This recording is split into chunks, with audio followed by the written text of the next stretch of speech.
हरिओम, माझं नाव धनश्री विराज जोशी, उपासना केंद्र जुईनगर।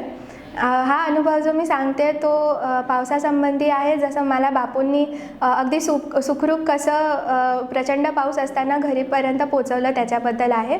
2017ची गोष्ट आहे। इंजिनिअरिंग नंतर मी एका कंपनीमध्ये ट्रेनी सॉफ्टवेअर इंजिनियर म्हणून लागलेले आणि तो दिवस होता 29 ऑगस्ट 2017चा। माझा शेवटचा दिवस होता त्या कंपनीमध्ये आणि प्रचंड पाऊस होता, जसा मुंबईमध्ये नेहमी असतो। ते ऑफिस होतं कांजूरमार्ग वेस्टला आणि तिथून घरी कसं जायचं हा खूप मोठा प्रश्न पडलेला, कारण 4 वाजता जो पाऊस सुरू झालेला तो अजिबात थांबायला मागत नव्हता। पाणी सगळीकडे भरत चाललेलं न्यूजमध्ये दाखवत होते। हार्बर लाईनच्या ट्रेन्सही बंद झालेल्या, फक्त ठाणा टू पनवेल लाईन चालू होती, पण ठाणा स्टेशनपर्यंत कांजूरमार्गवरून कसं जायचं हा खूप मोठा प्रश्न होता, कारण सेंट्रलच्या ट्रेन्स ज्या होत्या त्या खूपच लेट होत्या। मग त्यात मी विचार केला की आपण आता रोडने जाऊया, ठाणा स्टेशन कसं गाठूया आणि तिथून पुढे बघूया, मग तिथून बस ट्रेन काहीतरी मिळेल आणि आपण घरी पोहोचू। तर ठाणा स्टेशनला जाताना मध्ये मला रिक्षा आधी मिळत नव्हती, खूप प्रयत्नानंतर रिक्षा मिळाली। ती मिळाली तर अशात बापूंनी माझी रिक्षा व्यवस्थित पुढेपर्यंत नेली। आता रिक्षा चालू तर आहे, ट्रॅफिक होता, पाऊस पण आहे, हळूहळू रिक्षा पुढे जात होती। मीटरही वाढतंय, वेळही जातोय, कळत नाही आहे कुठपर्यंत पोचलोय आणि किती वेळ अजून लागणार ठाणा स्टेशनला पोचायला। तेवढ्यात कळलं की मुलुंड चेक नाकाच्या जवळपास आहे रिक्षा आणि सहज म्हणून मी बाहेर बघितलं की आता थोडा पाऊस कमी झाला आहे, बघूया आजूबाजूला काय परिस्थिती आहे।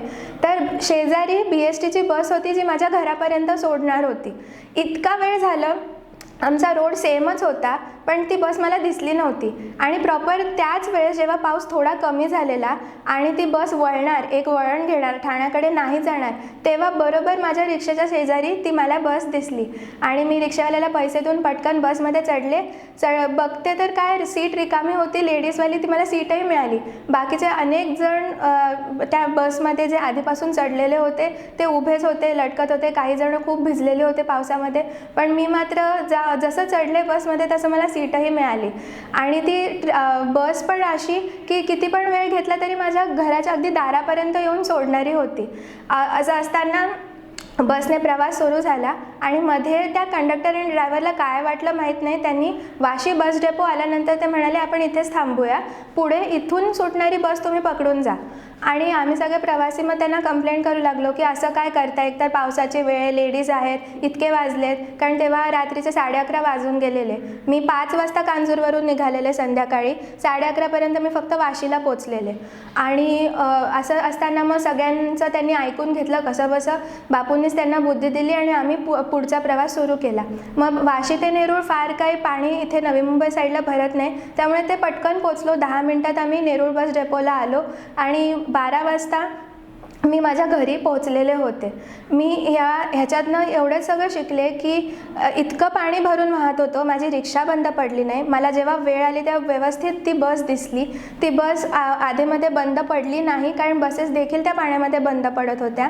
ती बस देखील कशी की अगदी माझ्या दारापर्यंत पोहोचवणारी आणि 12च्या आत मी घरी माझ्या पोहोचलेले होते। हा माझ्यासाठी खूप मोठा अनुभव आहे, कारण तेव्हा मी एकटीच प्रवास करत होते, माझ्याबरोबर बापू सोडून आणखीन कोणी नव्हतं आणि तेव्हा बापूंनी मला अतिशय उत्तम साथ दिली, जसं ते नेहमी देतात, आणि मला सुखरूप घरी पोहोचवलं। अंबज्ञ।